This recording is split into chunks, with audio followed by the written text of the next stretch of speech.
Shalom, shalom, bien-aimés, je vous salue dans le précieux nom de Jésus. Bénissez le Seigneur avec moi, qui nous donne cette bonne journée, qui nous donne cette bonne semaine et qui nous donne le mois de juillet. Nous voici au milieu de l'année de 2022. Que le nom de l'Éternel soit loué. Aujourd'hui, je vais parler de l'utilité des Saintes Écritures. Lisons dans le livre de Timothée, deuxième livre de Timothée, chapitre 3, verset 16 jusqu'au verset 17. Toute écriture est inspirée de Dieu, est utile pour enseigner, pour convaincre, pour corriger, pour instruire dans la justice, afin que l'homme de Dieu soit accompli et propre à toute bonne œuvre. Lisons Psaume 119, verset 11.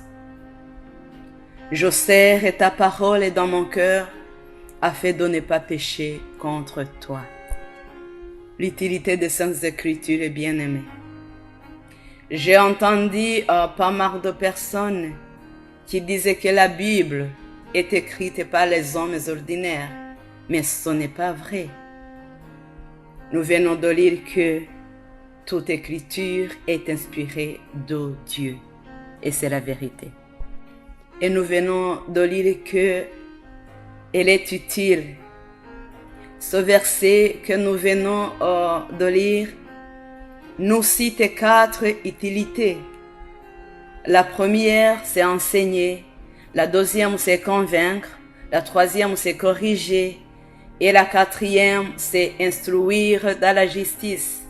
Et tout cela, encore, pour que l'homme de Dieu soit accompli et propre à toutes bonnes œuvres. Que son nom soit loué. La Bible nous dit que nous sommes son ouvrage, qui a été créé en Jésus-Christ pour de bonnes œuvres que Dieu a préparées d'avance, afin que nous les pratiquions. Donc, pour pratiquer ces bonnes œuvres, nous avons besoin des Saintes Écritures. Et le verset 11 de Psaume que nous venons de lire nous dit « Je serre ta parole dans mon cœur, afin de ne pas pécher contre toi. » Bien-aimé, une autre utilité de Saintes Écritures. C'est-à-dire que pour ne pas pécher contre notre Seigneur, nous avons besoin de serrer la parole de Dieu dans nos cœurs. Beaucoup de personnes ont des Bibles, marchent avec les Bibles. Il y en a même dans les téléphones. Il y a même des personnes qui déposent les Bibles sur les oreillers avant de dormir. C'est leur choix, ce n'est pas mal, mais je vous encourage de ne pas vous arrêter sur cela, mais de les lire. C'est important de lire la parole de Dieu. Bien-aimés dans le Seigneur, nous avons besoin de lire la parole. Nous avons besoin de l'écouter. Et mieux encore, nous avons besoin de la mettre en pratique. La Bible nous dit ceci. Permettez-moi de le lire. Le livre de Jacques, chapitre 1, verset 22 jusqu'au verset 24. Mettez en pratique la parole et ne vous bornez pas à l'écouter en vous trompant vous-même par de faux raisonnements. Car si quelqu'un écoute la parole et ne la met pas en pratique, il est semblable à un homme qui regarde dans un miroir son visage naturel et qui, après s'être regardé, s'en va et oublie aussitôt qu'il était. Que le Seigneur nous aide et nous donne la volonté et le désir de lire la parole de Dieu, de l'écouter et de la mettre en pratique. Sachez aussi que quand on parle de la parole de Dieu, c'est Jésus-Christ, alléluia, c'est Jésus-Christ qui est la parole. Jésus-Christ est la parole de Dieu.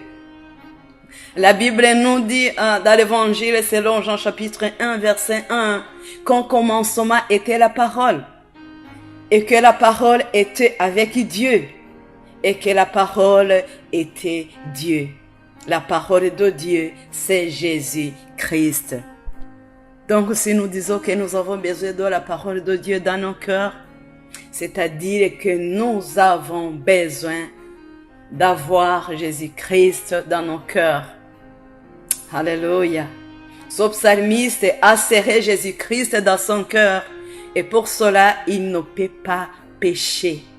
Donc, la vie sans Jésus-Christ n'a pas de sens. Que le Seigneur nous aide. Sans Jésus-Christ, tu rates toutes ces bonnes 4 utilités que nous avons lues, que nous avons citées tantôt. Si tu n'as pas Jésus-Christ dans ton cœur, si tu n'as pas la parole de Dieu, qui est Jésus-Christ dans ton cœur, qui va t'enseigner? Personne. Qui va te convaincre? Personne. Qui va te corriger comme il faut? Qui va t'instruire dans la justice? Personne n'est bien-aimé. Seul Jésus-Christ peut te le faire comme il faut. Je voulais te dire que tu as besoin de recevoir Jésus-Christ dans ton cœur. Tu as besoin de lui. Tu as besoin de cette parole vivante. Alléluia. C'est Jésus-Christ de Nazareth, qui est la pierre angulaire, qui a été rejetée. Mais à Dieu, cette pierre est précieuse. Tu as besoin de lui. Tu as besoin d'avoir cette parole en toi et de la serrer. En d'autres termes, tu as besoin de Jésus-Christ dans ton cœur. Tu as besoin de son amitié. Tu as besoin de lui. Jour au lendemain, la vie sans Jésus-Christ n'a pas de sens. Alléluia. Pour terminer, bien-aimé, je voulais te dire que Jésus-Christ se tient à la porte de ton cœur et il est en train de frapper. Si tu entends sa voix et que tu ouvres la porte de ton cœur, il entrera chez toi et il va souper avec toi. Si tu reçois Jésus-Christ dans ton cœur, lui qui est la vie, lui qui est le chemin, lui qui est la vérité, lui qui est la parole de Dieu, comme nous l'avons dit tantôt. Si tu le reçois dans ton cœur, il pardonne ton passé, ton présent aura un sens et ton futur sera assuré, car tu auras la vie éternelle. Que Dieu vous bénisse au nom de Jésus-Christ de Nazareth.